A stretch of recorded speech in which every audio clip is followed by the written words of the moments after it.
مانانوالہ میں سردی کی شدت میں اضافہ ہوتے ہی گیس کی لوڈ شیڈنگ شروع ہو گئی۔ شہری گھر کا کھانا کھانے کو ترس گئے۔ میاں شیر زرگر کی رپورٹ۔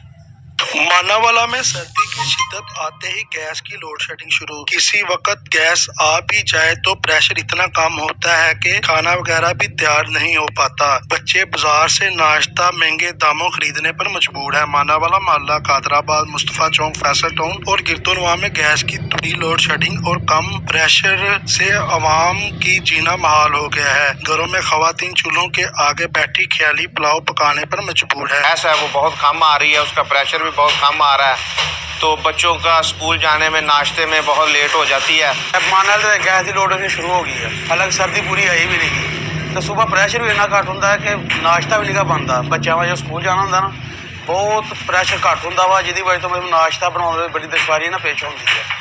تو حکومت اگے اپیل کی جاتی ہے کہ یہ جی غیر لانی لوڈ شیڈنگ ہے نا یہ ختم کرو۔ گیس کی لوڈ شیڈنگ اور کم پریشر ہونے کی وجہ سے مانانوالہ کے شہری مجبوراً LPG گیس سلنڈر اور لکڑیوں پر کھانا پکانے پر مجبور ہیں۔ مانانوالہ کے شہریوں کا وزیر اعظم پاکستان اور دیگر متعلقہ حکام سے فوری نوٹس لینے کا مطالبہ کیا ہے۔ میاں شیر محمد زرگر، نمائندہ سچ نیوز، مانانوالہ۔